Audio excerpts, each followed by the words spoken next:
السلام علیکم، آپ دیکھ رہے ہیں سما، میں ہوں سید فواز زیدی اور میں ہوں ماہم زاہد۔ بلیٹن کا باقاعدہ آغاز کریں گے۔ آپ کو بتائیں گے آٹا چینی اسکینڈل میں ملوث افراد کا انجام عبرتناک ہوگا۔ پنجاب کے سینئر وزیر عبدالعلیم خان نے خاموشی توڑ دی۔ وزیر خوراک پنجاب کا کہنا ہے جہاں سبسڈی ہو وہاں بے ایمانی اور کرپشن ہوتی ہے۔ وزارت سنبھالنے کے بعد سما کو نمائندہ خصوصی نعیم اشرف بٹ کو پہلے انٹرویو میں کہا سبسڈی کی اجازت دینے اور لینے والوں کے ساتھ سہولت کاروں کے خلاف بھی ایکشن ہوگا۔ صاحب خاموش رہے۔ دیکھیں، میں خاموش اس لیے رہا جب آپ کو کوئی چیز اسائن ہو تو ہی ذمہ داری لینی چاہیے۔ زبردستی نہ میں کوئی ذمہ داری لینے کا قائل ہوں، نہ ہی مجھے شوق ہے۔ اگر آپ کے اندر خود کوئی ڈیفیشنسی ہے تو پھر میرے خیال میں اس کا ذمہ دار بعد میں محکمے کو نہیں کہنا چاہیے۔ آپ کے اندر اگر کوئی کمی ہے تو وہ سیکٹری کا قصور نہیں ہے، وہ کمی آپ کی ہے۔ اور اگر آپ اس قابل ہی نہیں ہے کہ آپ وزیر بیٹھ کے اپنے سیکٹری کو چلا سکے یا اپنے محکمے کو چلا سکے، پھر میرے خیال میں ایسے شخص کو وزیر ہونے نہیں چاہیے۔ میں نے صرف یہ کوشش کی ہے کہ اگر ہمارا کے پی کے ساتھ کوئی بھی معاہدہ ہونا ہے تو بلیک اینڈ وائٹ ہو جائے، ہمیں پتہ ہو کہ انہوں نے یہاں سے کتنی لے کے جانی ہے، اور جتنی گندم لے کے جانی ہے وہ ہمارے بھائی ہیں، ہمارے لیے قابل احترام ہے، وہ جتنی کہیں گے ہم اتنی دیں گے، لیکن پرمٹ کے بغیر نہیں جانے دیں گے، سمگلنگ نہیں ہونے دیں گے، جو بھی ہو ہم سختی کریں گے۔ میں نے دوسری کام جو کیا وہ یہ کیا ہے کہ جو ہمارے گھوسٹ ملیں ہیں، 9 مہینے ملیں بند رہتی ہیں اور صرف اس وقت شروع کرتی ہیں جس وقت انہوں نے کوٹا لینا ہوتا ہے حکومت سے، ان کو اجازت نہیں ہوگی۔ کتنی ہوں گی گوشت جی ملے؟ رفلی میرے خیال میں بٹ صاحب تقریباً جتنی صحیح ہیں اتنی ہی گوشت ہے۔ ہمارے پرمٹس جو تھے ایشو ہوتے تھے گجرانوالا سے، اور جو ویٹ خریدی جاتی تھی وہ خریدی جاتی تھی راجن پور سے۔ جہاں سبسڈیز آتی ہیں وہاں بے ایمانی آتی ہے، جہاں پہ کرپشن کرنی ہو وہاں سبسڈیز دیں، لیکن اس کا مطلب یہ بھی نہیں ہے کہ گورنمنٹ کے کنٹرول کے بغیر، بیکاز یہ وہ چیزیں ہیں جس کا غریب آدمی کے ساتھ ڈائریکٹ تعلق ہے۔ گورنمنٹ نے تو سبسڈی دے دی، تو پھر سمجھ نہیں آ رہی کہ اس میں غیر قانونی کیا ہے۔ دیکھیں، میرا ذاتی خیال یہ ہے کہ انسان کو ایسی تمام چیزوں سے پرے رہنا چاہیے جہاں پہ آپ کا ڈائریکٹ انٹرسٹ ہو، یہ پہلے ہی سوچنا چاہیے۔ اگر آج انٹرسٹ ہو اور آپ وہ کسی بھی کمیٹی کی سربراہی لے لیں یا کسی بھی ایسے ان آفیشیل یا آفیشیلی آپ ان چیزوں کو بیٹھ کے مانیٹر کرنا شروع کر دیں، یا ان کے اوپر کسی اجلاس کی صدارت کرنی شروع کر دیں، یا ان کو گائیڈ لائنز دینی شروع کر دیں، یا ان کو ہدایات دینی شروع کر دیں، تو پھر اس کا لا محالہ میرے خیال میں کچھ نہ کچھ آپ کے اوپر گند آتا ہے۔ میرے خیال میں اگر ترین صاحب جو ہیں وہ ان کے اوپر کوئی الزام نہ ہوا تو خان صاحب کی طرف سے ان کو بالکل کوئی اس میں ان کا کوئی فاصلہ نہیں رہے گا، اور اگر کسی قسم کا بھی ان کو اس کے اندر الزام میں وہ آئے تو پھر میرے خیال میں ان کا کبھی بھی خان صاحب سے وہ تعلق نہیں بن سکے۔ کیا جنہوں نے یہ فائدہ دلوایا، اجازت دی، جو ذمہ دار وہ ہیں، کیا ان کے خلاف بھی ایکشن ہونا چاہیے یا بس جنہوں نے فائدہ لیا ان سے ہی پیسے لے لیں؟ جی بالکل ٹھیک بٹ صاحب آپ نے کہا ہے۔ دیکھیں، پرائم منسٹر کے ویژن کے مطابق، ہمارے جو لیڈر ہیں ان کے مطابق، اگر آپ اس حکومت میں بھی ہم اس بات کی چھوٹ دے دیں کہ لوگ پیسے بنائیں، کرپشن کریں اور اس کے بعد چھٹ جائیں، اور یا کوئی ایسے طریقہ کار بنائے جس سے لوگوں کو فائدہ دلوایا جائے اور غریب آدمی کو جو ہے وہ نقصان ہو، میرے خیال میں اس کی اجازت اس پرائم منسٹر سے تو ایکسپیکٹ نہیں کرنی چاہیے۔ اگر ان کو کسی دن لگا کہ علیم خان کسی قسم کی کوئی بھی کرپشن میں انوالو ہے، یا وہ کسی قسم کے جو ہے وہ ناجائز فائدے میں انوالو ہے، یا اپنی سیٹ کا فائدہ اٹھا رہا ہے، یا لوگوں کو نواز رہا ہے، تو میرا نہیں خیال کہ وہ کبھی آئندہ میرا فون بھی سنیں گے۔ اس کے بعد میں بے شک ان کو جتنے مرضی بتاتا رہوں کہ 10 سال میں آپ کے ساتھ تھا یا نہیں تھا، تو اس لیے یہ باتیں جو ہے یہ اس پرائم منسٹر سے سوچنا بھی جو ہے یہ بھی میرا خیال میں اپنے ساتھ ظلم ہے۔ اجازت دینے والوں میں تو ان کو بھی وہ نہیں کریں گے اسپیئر۔ عبرتناک انجام ہوگا بٹ صاحب، اس کا میں آپ کو یقین دلاتا ہوں، سب کی ہوگی سر، اجازت دینے والے بھی، اجازت لینے والے بھی، جو اس میں سے فیسیلیٹیٹر تھے وہ بھی، اور جو بینیفیشری ہیں وہ بھی۔ کبھی کوئی اور ذمہ داری اس سے بڑھ کے دی تو وہ لے لیں گے آپ؟ جی دیکھیں، میں نے تو آپ کو جیسے بتایا کہ جس وقت میں نے پارٹی جوائن کی تھی اس دن، جس دن ہم خان صاحب کے ساتھ آئے ہوئے تھے، اس دن تو شاید ہمارے خواب و خیال میں بھی نہیں تھا کہ ہم کبھی سارے جو ہیں وہ وزیر بنیں گے. جو بھی ذمہ داری میرے لیڈر نے میرے لیے لکھی ہے، اگر وہ مجھے انہوں نے دینی ہوگی تو جو بھی دیں گے، جس طرح کی بھی دیں گے، ایک وزیر بنایا، دو بنائے، نہ بنائے، میں وزیر بن کے بھی ان کے لیے حاضر ہوں. میں جب وزیر نہیں تھا، میں 11 مہینے جو ہے وہ ویسے ہی تھا، تو میں تب بھی حاضر تھا. میری ان سے ملاقات ہوتی رہی. کبھی بھی ہماری محبت کا، عزت کا، احترام کا رشتہ نہیں جو ہے وہ ختم ہوگا، اور نہ ہی انشاءاللہ تعالی میری زندگی میں ختم ہوگا. اس لیے وہ جس جگہ پہ بھی مجھے موضوع سمجھیں گے، جس لیول کے بھی موضوع سمجھیں گے، انشاءاللہ تعالی میرا وعدہ ہے کہ انشاءاللہ میں اپنی عوام کو اور اپنے لیڈر کو کبھی بھی شرمندہ نہیں ہونے دوں گا. تو عبدالعلیم خان کا یہ انٹرویو آپ نے سنا، اور اسی پر بات کرتے ہیں. نعیم اشرف بٹ ہمارے ساتھ موجود ہیں. نعیم صاحب، آپ نے واپسی کے بعد عبدالعلیم خان کی یہ پہلا انٹرویو کیا ہے، باڈی لینگویج آپ کو کیسی نظر آئی عبدالعلیم خان کی؟ جی فواد، بڑے پازیٹیو تھے، اور بالکل 1 سال بعد یہ خاموشی توڑی ہے عبدالعلیم خان نے. تقریباً 1 سال پہلے سما نہیں ان کا، ایون جب وہ جیل میں تھے تو اسمبلی میں ایک انٹرویو کیا تھا.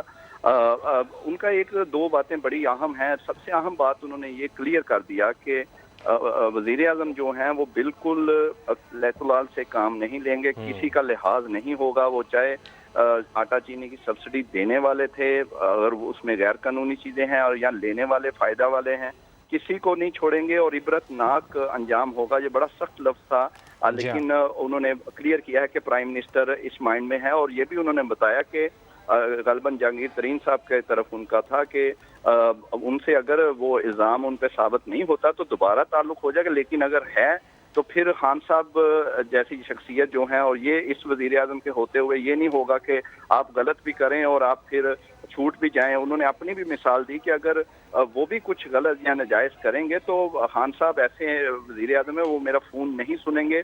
بے شک میں انہیں اپنے 10 سال کی رفاقت اور چیزیں گنواتا رہوں، لیکن یہ انہوں نے کلیئر کیا کہ اس وزیر اعظم کے ہوتے ہوئے جو غلط کرے گا وہ چاہے کسی بھی سطح پہ ہو، کسی بھی لیول پہ ہو، اسے نہیں چھوڑے گے. جب یہ انہوں نے کہا کہ جو لینے اور دینے والے دونوں کا ہوگا، تو اس میں تھوڑا سا یہ ضرور ہے کہ اس کا مطلب ہے کہ پرائم منسٹر کچھ سخت فیصلے کرنے والے ہیں، کیونکہ ای سی سی نے سبسڈی دی تھی، اس کو ہیڈ کیا تھا اسد عمر نے، پھر پنجاب کابینہ نے کیا، اس کے وزیر اعلیٰ ہیں. تو اس طرح وہ کسی بھی لیول پر اگر دینے والے ہیں تو پھر وہ واقعی طے کرنا ہوگا کہ کس حد تک کس کی انوالومنٹ ہے. دوسرا انہوں نے یہ کلیئر کیا کہ جو کہا جاتا ہے کہ وزیر جو ہے اس کی سیکٹری مانتا نہیں، سیکٹری تبدیل ہو جاتے ہیں، ان کا یہ تو بالکل ڈیفیشنسی ہے اس وزیر کی. اسے ایسے بندے کو وزیر ہونا ہی نہیں چاہیے جس کو سیکٹری یا محکمہ جو ہے وہ سنبھال ہی نہ سکے. دوسرا یہ بھی بتایا کہ گوشت ملے ہیں، یہ انکشاف تھا ان کا کہ سینکڑوں میں ایسی ملے ہیں گوشت جو کہ صرف کوٹے والے جو 1-2 ماہ ہیں اس میں وہ ان کا پتہ لگتا ہے. جو غلط کرے گا اسے پکڑا جائے گا. نعیم اشرف بٹ ہمارے ساتھی موجود رہے گا. تجزیہ کار عدنان عادل نے ہمیں جوائن کیا ہے، ان سے بات کر لیتے ہیں. عدنان عادل صاحب، یہ جو مفادات کا ٹکراؤ ہے ایک بڑا مسئلہ ہے. علیم خان نے بھی اسی جانب اشارہ کیا. پی ٹی آئی کو اس سے نمٹنے کے لیے کتنے سخت اقدامات کرنے ہوں گے؟ دیکھیے، مفادات کا جو ٹکراؤ ہے وہ پاکستان میں تو کبھی بھی یہ بات زیر بحث آئی نہیں ہے. جو ہمارے ماضی میں بھی حکمران رہے ہیں ان کے بھی مفادات کے ٹکراؤ تھے، وہ خود بزنس بھی کر رہے تھے، حکومت بھی کر رہے تھے، اور ان کی پراپرٹی میں بہت اضافہ بھی ہوا. خود علیم خان جو ہیں ایک بہت بڑے پراپرٹی ڈیولپر ہیں، اور میرا خیال ہے جو چند بڑے پراپرٹی ڈیولپر ہیں لاہور میں جن کو جو ٹاپ کے لوگ ہیں ان میں یہ شامل ہیں. تو خود انہیں بھی چاہیے اب کہ یہ اپنا جو بزنس ہے پراپرٹی کا اس سے اپنے آپ کو علیحدہ کر لیں، کیونکہ اگر کوئی ان کی اسکیم جو ایل ڈی اے سے منظور شدہ نہیں ہے اور اس پہ اعتراضات ہیں اور اب وہ منظور ہو جاتی ہے تو جس قسم کے الزامات جہانگیر ترین یا کسی اور پہ لگ رہے ہیں وہ ان پہ بھی لگ سکتے ہیں. اور ان پہ پہلے بھی الزامات کچھ ہیں بھی جو نیب سے ان کی انکوائری بھی ہوتی رہی اور اسی وجہ سے ان کی وزارت بھی چلی گئی تھی. تو یہ تو بڑا ایک سنگین مسئلہ ہے کہ کانفلکٹ آف انٹرسٹ جو ہے وہ ہمارے ہاں موجود ہے. ہمارے جو وزیر خزانہ ہیں صوبائی، جو جن کے بھائی خسرو بختیار وفاق میں وزیر ہیں، ان کی بھی ایک شوگر مل ہے اور وہ بھی ان 5-6 لوگوں میں شمار ہوتی ہے جن کا پاکستان کی جو چینی کی مارکیٹ ہے اس میں سب سے بڑا شیئر ہے. جو باتیں آج جس طرح یہ کر رہے تھے علیم خان اور جس کانفیڈنس سے یہ کر رہے ہیں اور جس ٹون میں کر رہے ہیں، اس سے لگتا ہے کہ جہانگیر ترین کی پوزیشن جو ہے تحریک انصاف میں اب بہت کمزور ہو گئی ہے اور علیم خان کو جو ہے وہ آگے لایا گیا ہے. اب جہاں تک بات آٹے کی ہے، یہ تو جب سے ہم رپورٹنگ کر رہے ہیں تب سے ہمیں معلوم ہے، ساری دنیا کو معلوم ہے کہ پنجاب میں جتنی ملیں قائم ہیں آٹے کی وہ صرف آدھی چلتی ہیں. آدھی ملیں صرف حکومت سے رعایتی قیمت پہ گندم خرید کے بازار میں بیچ دیتی ہیں. تو اگر ان کا فورینزک آڈٹ کرایا جائے، ان کے بجلی کے بل دیکھے جائیں اور دیکھا جائے کہ انہوں نے کس کو بیچی، تو پتہ چلے گا کسی کو بھی آٹا نہیں بیچا، نہ انہوں نے مل چلائی جس کا بجلی کا بل آتا. وہ صرف گندم رعایتی قیمت پہ لے کے حکومت سے اور مہنگے داموں بیچ دیتے ہیں، جو پھر کے پی میں چلی جاتی ہے یا افغانستان سمگل ہو جاتی ہے. افغانستان میں تقریباً 8 لاکھ ٹن گندم جو ہے ہر سال پاکستان سے جاتی ہے. تو یہ ایک بہت بڑا سکینڈل ہے اور یہ کئی دفعہ ہو چکا ہے. 2007 میں بھی ہوا تھا، 1997 میں جب شہباز شریف وزیر اعلیٰ تھے تب بھی ہوا تھا. تو اچھا ہے کہ اس دفعہ مکمل انکوائری ہو جائے اور اس کا جو مستقل ایک حل تلاش کر لیا جائے. جہاں تک چینی کی بات ہے تو کوئی جو میں نے رپورٹ دیکھی ہے اس میں کوئی کرپشن کا ذکر نہیں ہے. اس میں صرف یہ ہے کہ یہ 6 گروپس ہیں جس میں شریف گروپ بھی ہے، رحم یار خان گروپ بھی ہے، ترین گروپ بھی ہے. ان کا مارکیٹ میں بہت زیادہ شیئر ہے، 51%. یہ مینیپولیٹ کرتے ہیں اور چینی کی مارکیٹ میں سٹا بھی کھیلا جاتا ہے. تو اس میں کوئی ان کے اوپر الزام نہیں ہے. جہاں تک سبسڈی کی بات ہے تو وہ پنجاب کابینہ نے دی، تو پوری پنجاب کابینہ ذمہ دار ہے. وزیر اعلیٰ بھی پھر اس کی ذمہ داری ان کے اوپر بھی آئے گی.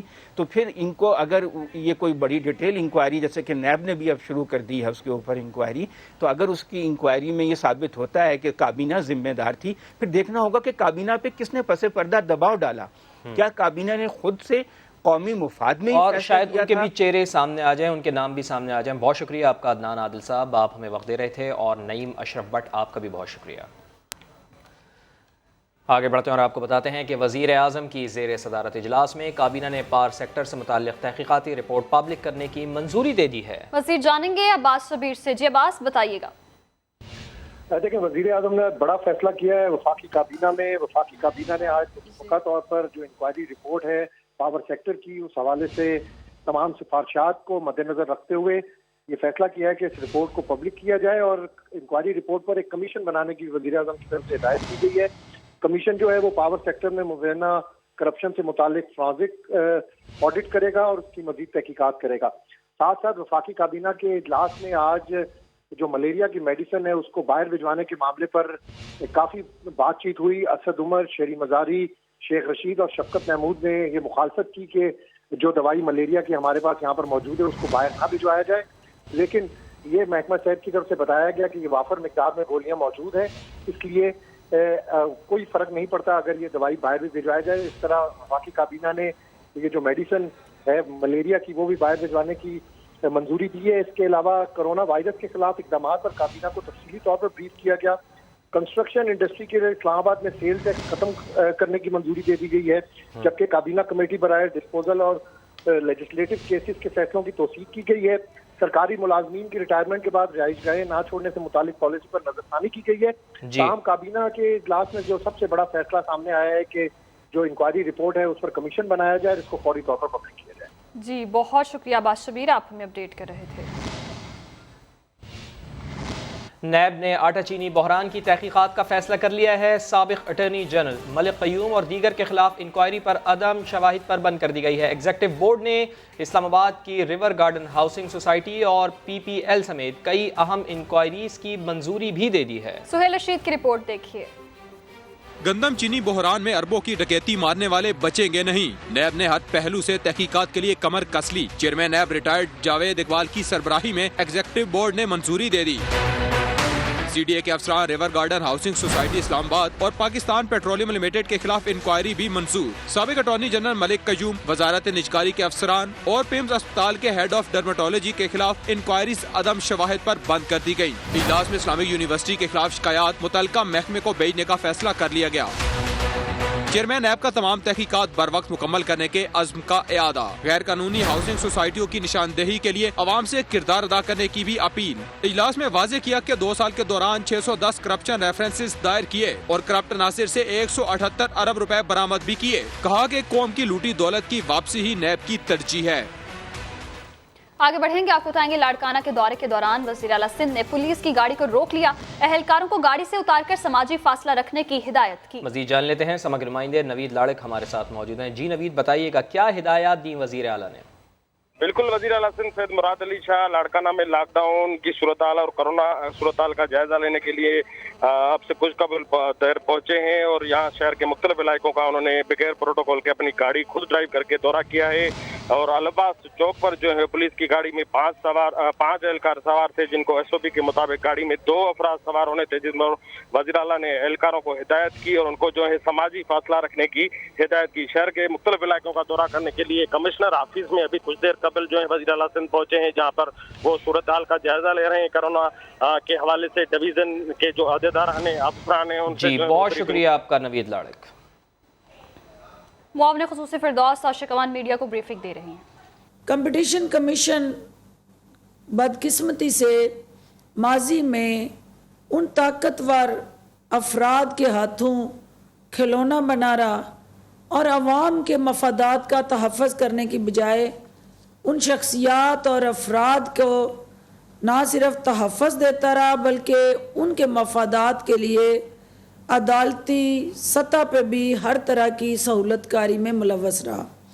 اس صورتحال کو دیکھتے ہوئے پرائم منسٹر آف پاکستان نے کمپٹیشن کمیشن کی چیئرپرسن کو ان کے عہدے سے ہٹانے کا کیبنٹ کے اجلاس کے دوران فیصلہ کیا، جو انہوں نے عدالتی ریسکیو لے کے اسٹے آرڈر لیا، اور وہ فیصلہ ابھی تک چونکہ عدالت کا پینڈنگ ہے اور ابھی تک اس پہ حتمی عدالتی رائے حکومت کو موصول نہیں ہوئی، تو آج کیبنٹ نے یہ فیصلہ کیا کہ اس ادارے کی جو ریسٹرکچرائزیشن ہے، ریفارمز ہیں، اس کو ڈیجیٹلائزیشن کے ساتھ جوڑ کے دور حاضر کے جدید تقاضوں کے عین مطابق بنانا وقت کی اشد ضرورت ہے، تاکہ ذخیرہ اندوزوں کے خلاف جو آرڈیننس لایا گیا ہے اس کو مؤثر اور بھرپور انداز سے عوام کے مفاد میں استعمال کیا جائے۔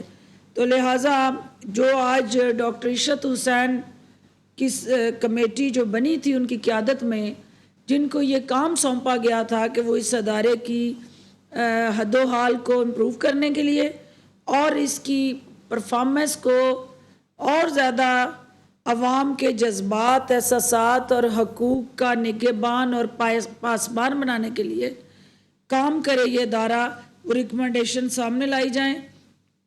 آج ڈاکٹر عشرت حسین کی سفارشات کو کیبنٹ کے سامنے پیش کیا گیا، اور ان سفارشات کی روشنی میں یہ بات کیبنٹ کے سامنے رکھی گئی کہ اب تک اس ادارے کے خلاف 27 پٹیشنز فائل ہوئی ہیں، اور مختلف جو سٹیک ہولڈرز ہیں ان کے ذمے 27 ارب روپے کے واجبات ہیں جو انہوں نے حکومت پاکستان کو ادا کرنے ہیں، تو وہ شوگر مل ایسوسی ایشن ہو یا فلاور مل ایسوسی ایشن ہو یا دیگر وہ تمام فوڈ کموڈیٹیز کے ساتھ جڑے جو آرگنائزیشنز ہیں، انہوں نے ان کے فیصلوں کے خلاف عدالتوں سے سٹے لیا، اور ایسے سٹے ہیں کہ جن کی میعاد جو ہیں وہ گزشتہ 11 سال سے ان کے ڈیسیژن پینڈنگ ہیں۔ تو اس پہ پرائم منسٹر آف پاکستان نے اور کیبنٹ نے سخت ناپسندگی کا اظہار کیا، اور ایک دفعہ پھر اس عزم کو دہرایا کہ پاکستان کے اندر کسی فرد کو، کسی تنظیم کو اور کسی شخصیت کو عوام کو یرغمال بنانے کی کوئی بھی سازش اور کوشش جو ہے اس کی حوصلہ شکنی کی جائے گی، اور اس کمیشن کو اور زیادہ امپاور کیا جائے گا تاکہ یہ عوام کے حقوق کی ترجمانی کرتے ہوئے ان کے حقوق کا نگہبان بنے۔ اس کمیشن کے حوالے سے چونکہ آج جو فردر ریفارمز ایجنڈا کو آگے بڑھانے کی کیبنٹ نے منظوری دی، اس میں ایک تو جو ایپلیٹ ٹرائبونل ہے اس کی اسامیوں کو پرائم منسٹر آف پاکستان نے 1 ہفتے کے اندر پر کرنے کی ہدایات دی ہیں۔ ڈپٹی اٹارنی جنرل کو یہ ذمہ داری سونپی گئی ہے کہ وہ فی الفور جو ہے اس ایپلیٹ ٹرائبونل کو مکمل کریں اور اگلی کیبنٹ کی میٹنگ میں اس کو لائیں تاکہ اس ادارے کو فعال بنایا جا سکے۔ اور دوسری ریکمنڈیشن میں جو لوگ سالہ سال سے ایک عہدے پر براجمان ہیں اور ان کو کئی سالوں سے وہ میچ فکس کر کے دوسرے افراد یا عوام کی بجائے ان ایسوسیشنز کے نمائندگان اور مل اونرز کو فائدہ پہنچانے میں مصروف عمل ہیں، ان کو فی الفور ان کے عہدوں سے ہٹایا جائے۔ اس کے ساتھ ساتھ جو پرائم منسٹر آف پاکستان نے اس عزم کو دہراتے ہوئے ایک دفعہ پھر کیبنٹ کو یہ یقین دلایا کہ وہ ان تمام اداروں کو جن کا کام عوام کے مفادات کا تحفظ کرنا ہے، جہاں کہیں پہ بھی گٹھ جوڑ، ملی بھگت اور جان بوجھ کر عوام کے مفاد سے ٹکراؤ اور ان کی سوچ اور پالیسیز ایسا تاثر پیدا کریں گی، وہ کسی صورت بھی اس کو برداشت نہیں کریں گے۔ ان پالیسیز میں اگر کوئی ریویژن کی ضرورت ہے تو ان کو ریوائز کیا جائے اور ان کو پبلک فرینڈلی بنایا جائے تاکہ عوام جو ہیں وہ مستفید ہو سکیں ان قوانین سے بھی اور ان پالیسیز سے بھی۔ اس کے علاوہ جو ایجنڈا نمبر ہمارا آج کا اہم ایجنڈا نمبر 3 جو تھا، اس میں ایک بہت اہم امینڈمنٹس آج کیبنٹ نے اپروو کی ہے، کیونکہ یہ سرکاری ملازمین ہمارے جن کو سرکاری رہائش کی سہولت سرکار دستیاب کرتی تھی، ایک ان کو فیسیلیٹیشن جو دستیاب تھی منسٹری ہاؤسنگ کی طرف سے، اور ایک جو ہے وہ منسٹری فائنانس کی طرف سے 1991 کا حکم نامہ تھا، جس کے تحت وزارت خزانہ تمام سرکاری ملازموں کو یہ سہولت دیتی تھی کہ وہ 25 سال کی نوکری کے بعد 5 سال ایڈیشنل کر کے کسی وقت بھی 30 سال کے لیے اس گھر کو ریٹین کر سکتے ہیں، اور 30 سال کی نوکری کے بعد 60 سال تک، یعنی اگر وہ جاب چھوڑ بھی دیں، نوکری میں نہ بھی ہوں، تو وہ سرکاری گھر کو 60 سال کی عمر اور پھر 6 ماہ مزید ریٹین کر سکتے ہیں۔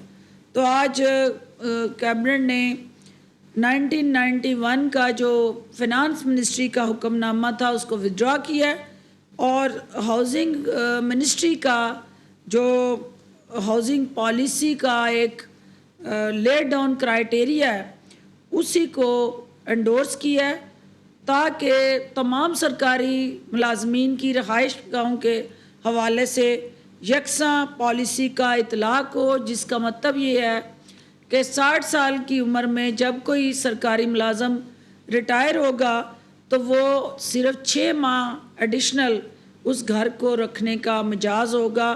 اس کے علاوہ جو بھی اس کے ساتھ جڑے 1991 کے لاز کے یا پالیسی کے مطابق بینیفٹس تھے وہ سب ختم کر دیے گئے ہیں۔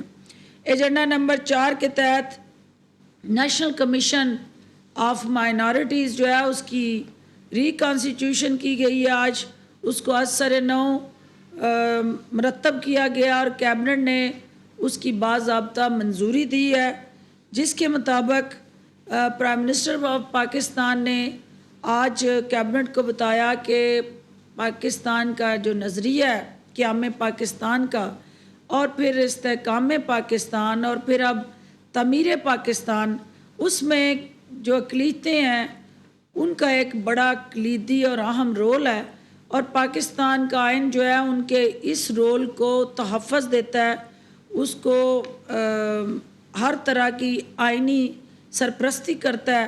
تو لہٰذا کمیشن کے اندر جو ہے وہ مائنارٹیز کو اکثریت دی جائے اور مائنارٹی سے ہی چیئرمین جو ہے اس کی تعیناتی کی جائے۔ تو لہٰذا آج کیبنٹ نے reconstitution of national commission of minorities کی باضابطہ منظوری دی ہے۔